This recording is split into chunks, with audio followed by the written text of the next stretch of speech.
Salut, c'est Force Calme. J'espère que le vent va pas trop gêner. Je viens de faire une réalisation à propos de la différence entre l'homme et la femme sur le plan de comment est vécu l'instinct sexuel et son implication. Ce que je crois avoir compris, c'est que c'est pourquoi, pour les femmes, ça devrait être, il me semble que ce soit plus difficile de transcender l'instinct sexuel. C'est par rapport à... Du coup, l'instinct sexuel est lié au désir. Ben, l'instinct sexuel est surtout corrélé à la procréation. Parce que si c'est aussi fort, cet instinct sexuel, c'est parce que ça fait partie de notre programmation biologique pour assurer la survie de l'espèce et la durabilité, si on veut, de l'espèce, la reproduction, quoi.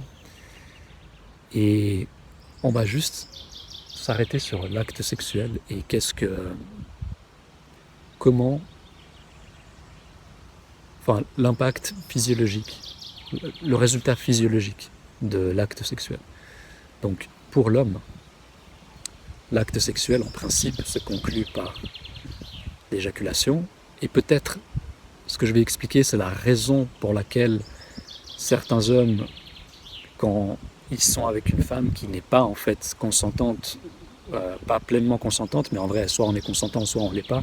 Mais des fois, il y a une ambiguïté, des fois, il y a, je suppose, pour la femme, comment dire, qu'elle manque de clairvoyance ou qu'elle ose pas ou qu'elle est même pas claire avec elle-même, tu vois. C'est pour ça qu'il peut y avoir beaucoup d'équivoques, c'est que c'est pas toujours noir ou blanc pour qui que ce soit, quoi que ce soit. Des fois, il y a des nuances. Mais ce que je veux dire, c'est que c'est peut-être pour cette raison que je vais expliquer dans un instant que certains hommes forcent l'acte quand ils pensent que la femme est consentante et après un moment, elle réalise qu'elle ne l'est pas et elle dit qu'elle n'a pas envie d'aller au bout. Et certains hommes vont être frustrés et ça peut engendrer des viols. Ou alors beaucoup de frustration et puis des tensions, etc. Eh bien, la raison de cette frustration et peut-être de ces viols qui ne les excusent pas pour autant, qui ne les justifient pas, c'est que pour l'homme, alors mis à part qu'il y a l'excitation, etc., puis que c'est frustrant de ne pas aller au bout, pour l'homme, en fait, sur le plan physiologique, il est en train de... Enfin, il a mis de l'énergie, il a dédié de l'attention, de l'énergie à l'acte et à peut-être tout ce qui a dû se passer avant, dans certains cas, si c'est pas une prostituée, bah... Peut-être il a fait la cour à la fille, enfin bref, il y a eu peut-être des semaines ou des mois, tu vois, sans même parler de qu'est-ce qu'il avait derrière la tête, si c'était purement sexuel, s'il avait d'autres sentiments qui étaient liés à ça. Ça, c'est encore optionnel, mais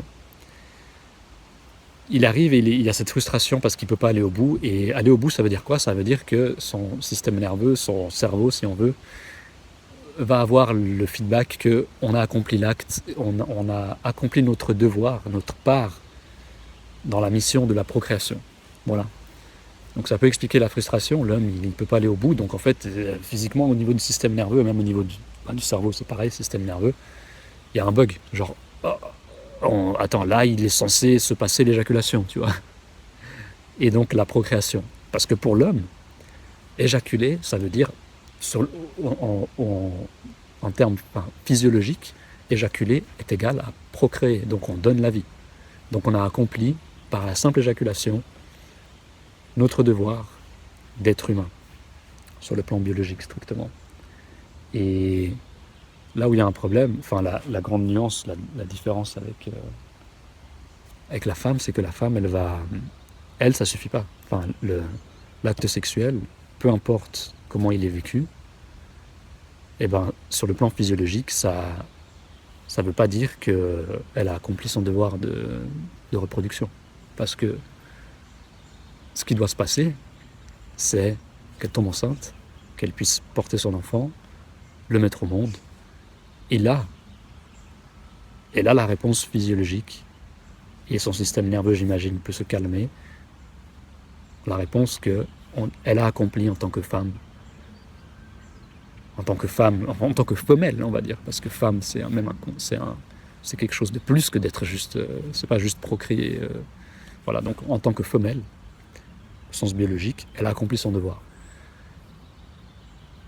Et ça explique pas mal de choses. Quand on comprend l'implication de l'instinct sexuel, parce qu'il est corrélé directement à la procréation, ça explique beaucoup de choses. Ça explique pourquoi on a inventé en quelque sorte comment on appelle ça, la fécondation in vitro, si je dis pas de bêtises. Peut-être que je trouve pas les bons termes, mais je crois que c'est ça. Donc la femme, elle peut, procréer sans connaître l'homme, tu vois. Elle se fait juste inséminer, en fait. Donc ça existe parce que le besoin est... parce que l'instinct de procréation de la femme est fort et que c'est trop compliqué pour certaines femmes, surtout selon la culture dans laquelle on vit, en Occident en particulier, je pense que c'est là que c'est le plus difficile. C'est un contexte difficile pour les femmes pour trouver la bonne personne, etc. Puis ça prend du temps. En plus, maintenant, les femmes, voilà. En plus, elles revendiquent, elles veulent travailler, elles veulent une certaine indépendance. Et il n'y a rien de mal à ça, mais le truc, c'est que, même s'il n'y a pas ça, je veux dire, rencontrer un homme, la bonne personne avec qui fonder une famille, ça peut être compliqué. Mais d'autant plus si la femme travaille et puis qu'elle veut maintenir son indépendance. Et donc voilà, celles qui le font, je ne sais pas dans quelle situation elles sont, celles qui se font la reproduction in vitro, fécondation in vitro, parce que du coup elles doivent s'assumer après, financièrement. Elles vont pas se reposer sur un homme, ou peut-être alors elles ont une relation platonique et puis les implications sont différentes. Mais bref, ça c'est que des suppositions que je fais. Donc ça explique ça. Ça explique aussi pourquoi les femmes peuvent facilement quitter une relation amoureuse quand elles ont un certain âge, qu'elles arrivent un peu à la limite pour procréer sans encombre. Et c'est corrélé du coup à son sentiment amoureux. Pour moi, le sentiment amoureux, c'est une invention, parce que avant, à l'époque, pendant, je sais pas, des milliers d'années, le sentiment amoureux n'existait pas. On procréait comme des animaux, et on vivait en tribu, et la femme ne devait pas créer l'attachement à un homme, parce que elle avait son sens de sécurité, et même l'enfant était élevé par la communauté, par la tribu. Donc le sentiment amoureux et l'attachement à un homme, à une personne, ça n'existait pas. Ça a été inventé en quelque sorte, ça fait partie du développement de l'être humain, avec l'évolution que les sociétés modernes ont pris. Et c'est ça qui nous a individualisés, qui a complexifié, on va dire, nos vies, en quelque sorte. Et c'est ce qui fait que la femme, je suppose, elle a inconsciemment créé, en fait, par besoin, elle a développé le sentiment amoureux. Et ça explique pourquoi une femme est amoureuse, en fait. Elle est amoureuse principalement. Elle ressent qu'elle est amoureuse. Et c'est pour ça aussi qu'elle pourrait être avec un homme. Et elle peut être amoureuse de cet homme pendant genre 2 ans, 5 ans, ou même 10 ans. Mais au moment où son instinct maternel / instinct sexuel là c'est surtout l'instinct maternel, mais il est corrélé directement à l'instinct sexuel de reproduction, au moment où ça kick in en anglais, donc ça la frappe très fort, parce qu'elle a atteint un certain âge et tout. Et pour certaines femmes, ça peut venir même très jeune, mais si cet instinct est trop fort, et que l'homme avec qui elles sont actuellement n'est pas en mesure, ou n'a simplement pas envie de procréer, de fonder une famille, quelles que soient les raisons, elle va très facilement tomber amoureuse de quelqu'un d'autre qui va répondre à ces critères-là, qui pourra honorer ses besoins primaires et biologiques, et elle n'aura aucune difficulté à laisser tomber un homme dont elle était amoureuse pendant 10 ans, pratiquement du jour au lendemain. Donc, quand on comprend tout ça, l'homme qui se retrouverait dans cette situation, ça devrait le permettre de rester calme, parce qu'il se rendra compte que, soit j'ai moi cet instinct paternel, si on veut, si ça existe, ou l'instinct familial, j'en sais rien, ou simplement le désir profond et que ça fait partie peut-être de ma mission de vie dans cette vie-là, et c'est un truc qu'on ressent, il faut surtout pas que ce soit forcé. Et donc, soit je ressens ça et il n'y a aucun problème, genre ça coule de source que je suis avec cette femme et on est en harmonie et on va faire ça ensemble. Et du coup, tout va bien se passer. Et l'homme sera le plus heureux du monde, la femme aussi. Mais si l'homme ne ressent pas ça, c'est pas grave. La séparation va se faire, il y aura probablement de la tristesse selon l'attachement et puis l'appréciation qu'il y a l'un pour l'autre. Clairement, il y aura de la tristesse, ce sera comme un deuil peut-être. Mais après, ça n'empêche pas de rester amis, d'avoir même une relation platonique et même de contribuer à son enfant, enfin à l'éducation de son enfant ou à passer du temps avec, tu vois, à offrir une sécurité émotionnelle pour elle et pour l'enfant. Et peut-être même, je sais pas, matériel selon les conditions et même physique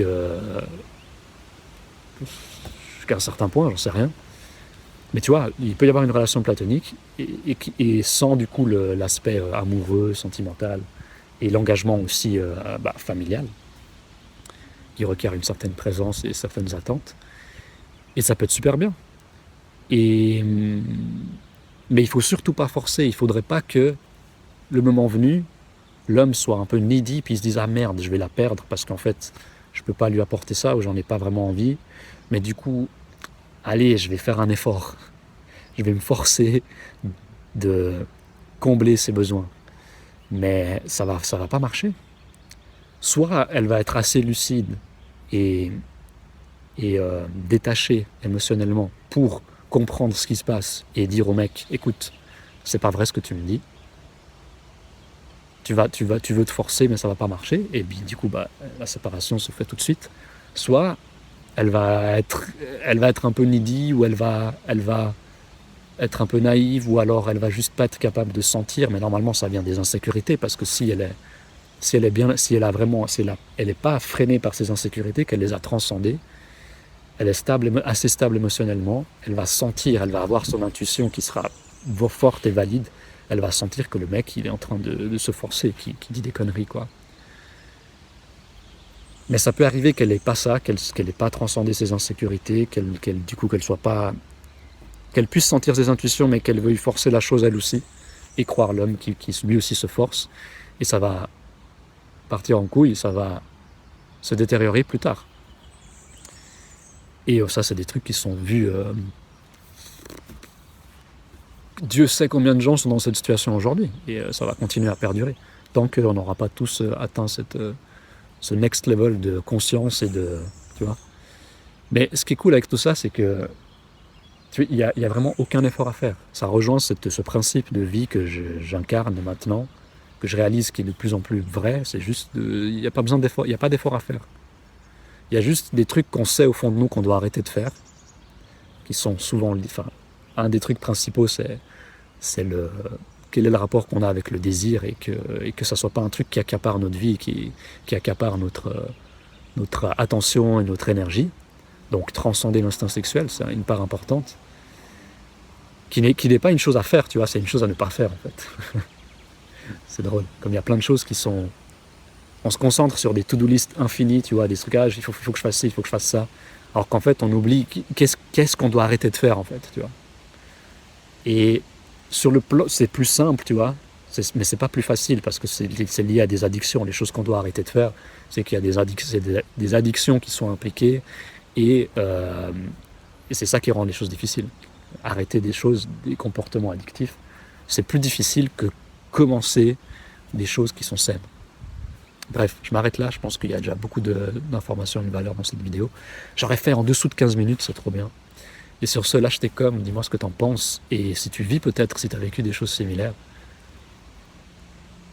Et à bientôt. Ciao.